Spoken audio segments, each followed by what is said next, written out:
Picture this. A 14-year-old boy suddenly steps into your headlights, barefoot, soaked to the bone, holding two tiny babies wrapped in nothing but a drenched adult sweatshirt that's falling apart in the downpour. Imagine you're the one behind the wheel on that dark Washington highway, rain hammering the windshield so hard you can barely see 3 feet ahead. Your driver slows because something about the scene doesn't make sense. A child, alone, in the middle of nowhere. And then one of those babies lifts her head and looks straight at you through the rain-streaked glass. And you see them. Those eyes. The exact impossible hazel eyes with the faint green flecks that belonged only to your husband David. The man you buried 3 years ago after the plane went down over the Cascades on a clear March morning that nobody could explain. In that single heartbeat on Interstate 90, Kate Bennett's carefully sealed world shattered into 1,000 pieces she didn't know how to pick up. How do you make sense of the impossible when it's standing in the rain, shivering, begging you not to drive away? Before we dive deeper, let us know in the comments where you're watching from. We'd love to hear from you. And if you're new here, click on the subscribe button so you never miss any of our upcoming videos. Kate Bennett was 58 years old the night her life split open. She had been childless by choice at first, then by heartbreak, then by the kind of resignation that settles in when you stop asking why. She ran the software company David had built from the ground up, the one that now occupied most of her waking hours because empty hours were dangerous. They let you think. They let you remember. Most evenings, she ate leftover takeout at a dining table meant for 12, the kind of table you buy when you still believe in dinner parties and laughter and a house full of people who love you.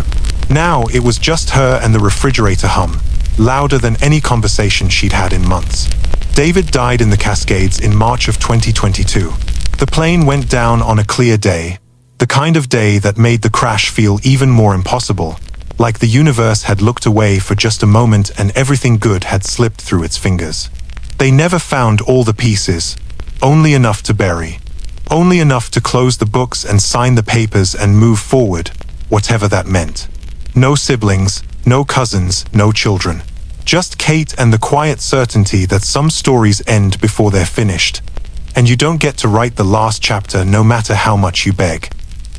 That November evening in 2024, 2 years and 8 months after David's funeral, Kate was in the back of her black Mercedes, half asleep, when her driver James slowed on Interstate 90. She opened her eyes, irritated, ready to tell him to keep going, because she had an early meeting and exhaustion was a language she'd learned to speak fluently. Then she saw the boy. He was waving both arms in the breakdown lane, illuminated by headlights and desperation, rain plastering his hair to his forehead. He looked too young to be out here alone, too small, too terrified. Kate almost told James to keep going. Almost. Her hand was halfway to the intercom button when one small face turned toward the light. And she saw them. Those eyes, golden brown, with faint green flecks, scattered through the iris like stars you could only see if you looked close enough. The kind of eyes that are rare enough that the fertility doctor had once joked they were 1 in 10,000. David's eyes. The eyes she used to trace with her fingertips on Sunday mornings when the world was still soft and full of promises they thought they had time to keep. Would you have kept driving? Or would something deeper than logic, something older and more certain, have made you stop? James pulled over without being asked. He was good that way, intuitive. He'd been driving for Kate long enough to read the silence. The boy was at the window before Kate could process what she was doing. He was 14, maybe, voice cracking from cold and fear, words tumbling over each other so fast she almost couldn't catch them. His name was Ethan. The babies were Sophie and Olivia, 7 months old, burning with low fevers. Wrapped in a Tacoma shelter blanket that had seen better days. The kind that's been washed 1,000 times and still smells like industrial detergent and someone else's desperation. Their mother Laura died hours after giving birth, he said, voice breaking on the word mother like it still hurt to say out loud. He'd been keeping them alive on gas station formula and whatever he could carry since the shelter closed its doors 3 weeks ago. Sleeping in rest stops, changing diapers in public bathrooms, praying someone would help before winter came and he ran out of luck. He didn't beg for money. He didn't ask for much at all, really. He only begged Kate not to call CPS because they would split the three of them up, and Sophie cried when she couldn't hear Olivia breathing, and Ethan had promised their mother he wouldn't let that happen. Something in Kate moved before her mind caught up. Some instinct she thought had died with David, buried under layers of grief and corporate meetings and the belief that she didn't have anything left to give. She heard herself say, "Get in the car." The same voice she used in boardrooms, the one that closed deals and fired executives and made grown men nervous. But now it was soft, unfamiliar, like someone else was speaking through her. James opened the back door. Ethan climbed in carefully, cradling the babies like they were made of glass. In the warm backseat, under the glow of the interior lights, the twins finally quieted. Their tiny fists unclenched against Ethan's chest. Their breathing slowed. Olivia's eyes fluttered closed, and for just a moment, Kate saw David's face in the curve of her cheek, in the way her lips parted in sleep. Kate stared at that sleeping face and felt 20 years of empty nurseries rush back in a single breath. The baby rooms they'd painted and repainted, the names they'd chosen and then quietly stopped saying, the grief that had settled in her bones, so deep she'd forgotten it was even there. Have you ever been handed the one thing you stopped praying for, long after you thought God had stopped listening? James carried the babies inside, while Kate stood in the foyer, dripping rainwater on Italian marble, watching this strange procession move through her house like a dream she wasn't sure she wanted to wake from. The on-call pediatrician arrived just before 11. Dr. Patel was a small woman with kind eyes who asked no questions Kate wasn't ready to answer. She examined the twins in the guest room, the one that still smelled like fresh paint and nothing else. The one Kate had renovated 3 times because she couldn't stand how empty it felt. Malnourished, Dr. Patel said quietly. Dehydrated. Ear infections in both, but nothing that a few days of warmth and real milk and consistent care couldn't fix.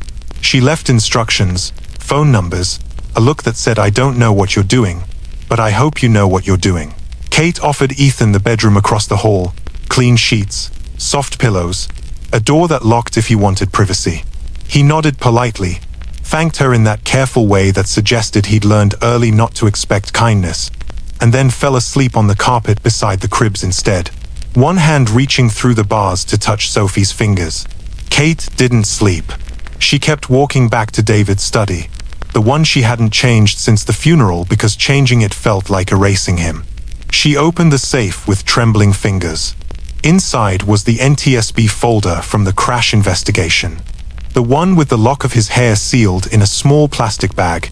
The DNA profile they'd used to identify his remains when the wreckage was too burned to recognize. She sat on the floor of his study, holding that folder, and thought about impossible hazel eyes in the rain. At 6:30 the next morning, before she could talk herself out of it, Kate made the call she never imagined making. The woman at the lab listened patiently while Kate explained what she needed. A DNA comparison. David's sample from the crash investigation. 2 babies who couldn't possibly be his, but had his eyes staring back at her like a message from the grave. The woman's voice was professional, neutral. They could have preliminary results in 4 days, she said. Would that work? Kate hung up and realized she was terrified of both possible answers. If they were his, her marriage had carried a lie bigger than any silence. A secret David took to his grave because he couldn't find the words or the courage or the right moment to tell her. If they weren't his, then why had the universe chosen her driveway to drop this miracle? Why those eyes? Why that night? Why her? Those 4 days stretched thin and strange. Ethan learned the house quickly, the way children do when they've had to adapt to survive. He figured out where the good cereal lived, which cupboard held the bowls, how to work the complicated TV remote that Kate still couldn't master. He said, "Miss Kate," without flinching, polite in that formal way that broke her heart a little every time. The twins started to look healthier. Color returned to their cheeks, the fevers broke, Olivia's ear infection responded to antibiotics, and Sophie started making those gurgling baby sounds that sounded almost like laughter. One night, Olivia's fever spiked again, and Ethan was too exhausted to stand. Kate found him slumped against the nursery wall, eyes red, shoulders shaking with the kind of tired that goes bone deep. "Let me," she said softly, and lifted Olivia from the crib before he could argue. The baby was warm and solid in her arms, small and impossibly trusting. Kate paced the nursery, humming a song she didn't remember learning, feeling something long dormant crack open in her chest. She found herself at Target the next afternoon, standing in the baby aisle like a woman possessed, buying tiny socks with whales on them. She hated herself for the smile she couldn't wipe off her face, hated how good it felt to push a cart full of onesies and teething rings and board books with soft pages. Every giggle from Sophie sounded like David laughing at one of his own terrible jokes. Every polite thank you from Ethan echoed the way David used to treat waiters and doormen and janitors, like they mattered, like everyone mattered. The resemblance wasn't just physical. It was in the small gestures, the quiet kindness, the way Ethan never walked past someone who needed help. And Kate started to wonder if maybe some things are inherited not through blood, but through love. On the fourth night, Kate couldn't take it anymore. She found Ethan in the kitchen after the twins were asleep, eating cereal straight from the box because he still didn't quite believe there would be food tomorrow. She poured herself a glass of wine she didn't want and asked the question she'd rehearsed 100 times in her head. "Ethan, who was Laura, really?" He stopped chewing, stared at the kitchen island for a long time. Long enough that Kate thought he might not answer. Long enough that she started to regret asking. Then he reached into his pocket and pulled out a cheap silver locket. The kind you find at gas stations or dollar stores. The kind that costs nothing but means everything. He handed it to her without a word. Kate opened it with shaking hands. Inside was a photo. David, younger than she remembered him, arm around a dark-haired woman Kate had never seen. They were smiling, happy. The back of the photo was scratched with rough letters, probably carved with a key or a pen. D+L 2019. The room tilted so hard Kate had to grip the counter to keep from falling. They were married in 2019. Happy, or so she'd thought. She kept this with her always, Ethan said quietly. Even at the end, even when there was nothing left. Kate couldn't breathe, couldn't think.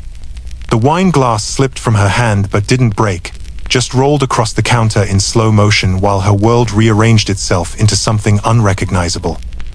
If this story reminds you of someone carrying a secret too heavy to speak, feel free to share it in the comments. Your stories help guide our next videos. Tuesday morning, the lab called while Kate was flipping pancakes she didn't want. She'd started cooking breakfast as a distraction, something to do with her hands while her mind spun in circles. The pancakes were burning on one side, raw on the other, but she couldn't seem to focus long enough to fix them. The phone rang. She let it ring twice. Then a third time. Her hands were shaking too hard to answer. She wiped them on a dish towel, took a breath that didn't quite fill her lungs, and finally pressed the button. The genetic counselor's voice was gentle but clear, the kind of voice trained to deliver news that changes everything. "Miss Bennett, we have your results. The twins, Sophie and Olivia, share 99.9998% DNA with David Bennett. He is their biological father." The phone slipped from Kate's fingers and clattered on the tile floor. 99.9998%. Not a maybe. Not a possibly. A certainty so absolute it left no room for doubt or hope or any of the stories she'd been telling herself to make this bearable. Ethan walked into the kitchen, smelled the burning batter, and quietly turned off the stove. He didn't say anything, didn't ask, just picked up the phone, ended the call, and stood there while Kate tried to remember how to breathe. That afternoon, after Ethan took the twins outside to see the ducks on the lake, Kate found the letter. It had been taped to the back of the locket photo, folded so small it had stayed hidden for years. Her hands trembled as she unfolded it, smoothing the creases against the kitchen table. David's handwriting, unmistakable. The same slanted script that used to leave love notes on the bathroom mirror and reminders on the refrigerator. "My Kate, if you're reading this, I'm gone, and I didn't get the chance to tell you myself. That makes me a coward, but you already knew that about me. You always saw me more clearly than I saw myself. Laura was a junior product manager. Smart, hardworking, lonely, maybe, in the way we all were back then. One night, one stupid, drunken night when you were in London burying your mother and I was drowning in grief. I never told anyone about I made the worst mistake of my life.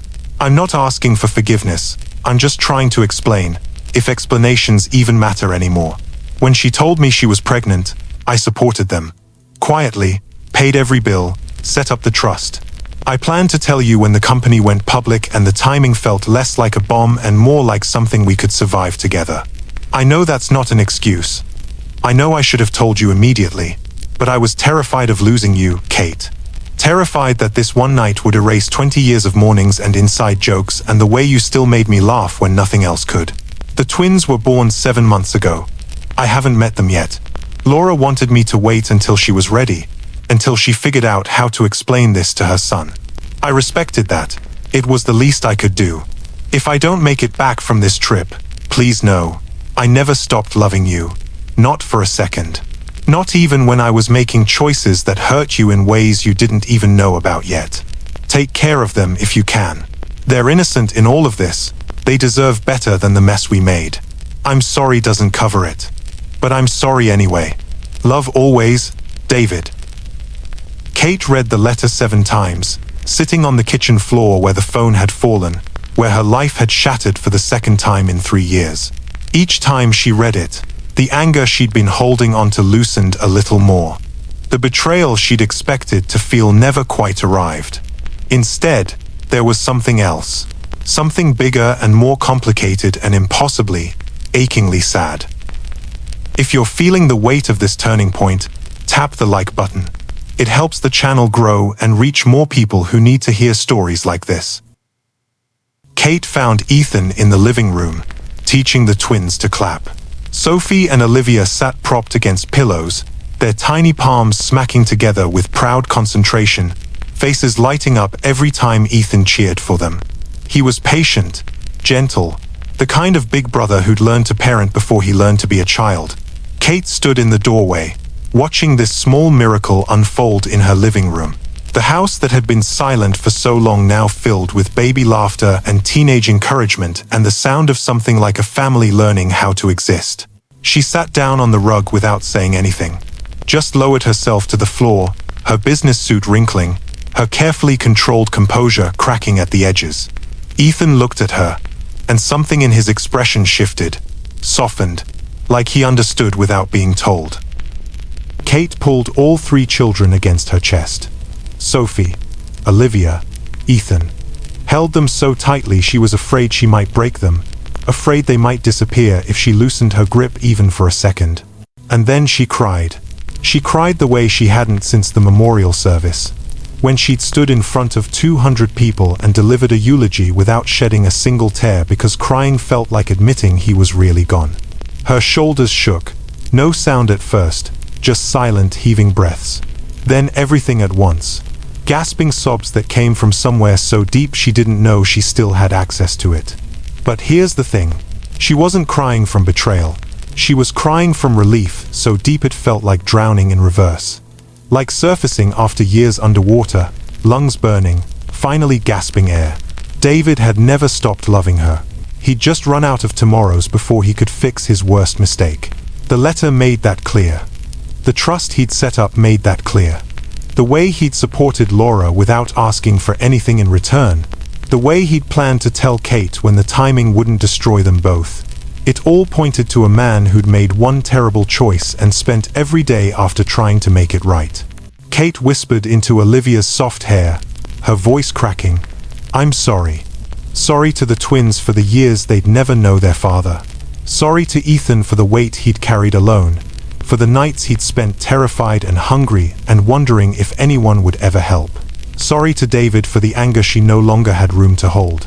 Because here's what she understood now, sitting on the floor of her living room with 3 children in her arms and David's letter folded in her pocket.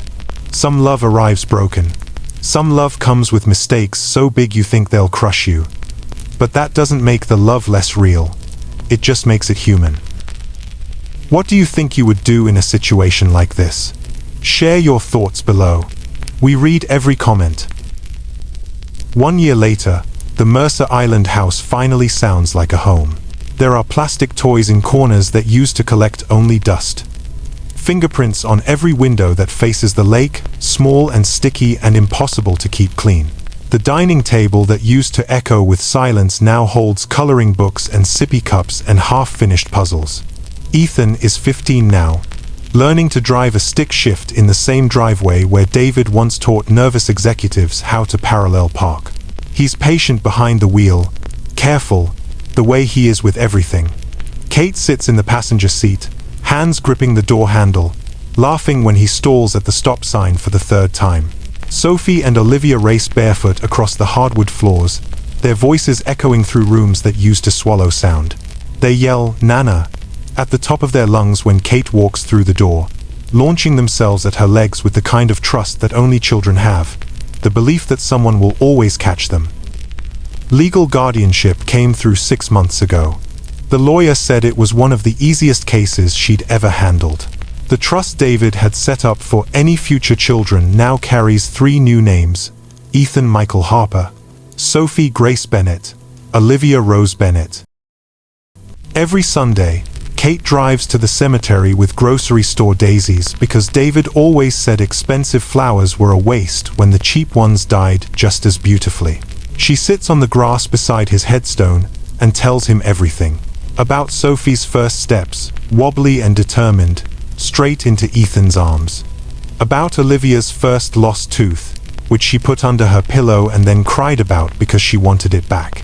About the way Olivia says, "Love you," like it's one word, love you, and means it with her whole chest. She tells him about Ethan's report cards, mostly A's and a few B's he's working to improve. About the college funds she's set up. About the way all 3 of them curl up on the couch for movie night, eating popcorn and arguing about what to watch next. And every Sunday, sitting there in the grass with the lake wind pulling at her hair, Kate whispers the same thing. "I forgive you." She forgives him every morning when she wakes to the sound of cartoons and teenage footsteps thundering down the stairs. She forgives him when Sophie climbs into bed at dawn, asking for stories about the daddy she never met. She forgives him when Olivia points at his picture on the mantle and says "Papa" with absolute certainty, like she remembers him somehow. She forgives him because holding on to anger would mean letting it crowd out the laughter. And this house has been silent long enough. Some love arrives right on time, exactly when you need it, exactly how you imagined. Some love is just late. It shows up in the rain, broken and scared and desperate. It comes with complications and heartbreak and questions you'll never fully answer. But it's still worth every lost year, every empty nursery, every silent dinner at a table meant for 12. Because now the table is full. Now the house sounds like a home.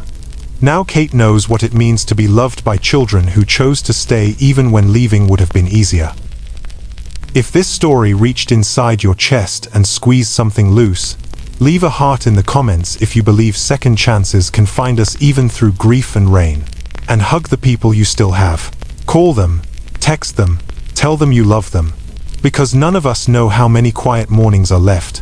How many Sundays we'll get to drive to the cemetery with cheap flowers and stories about the life that kept going after they left. Thank you for staying until the end. See you in the next one.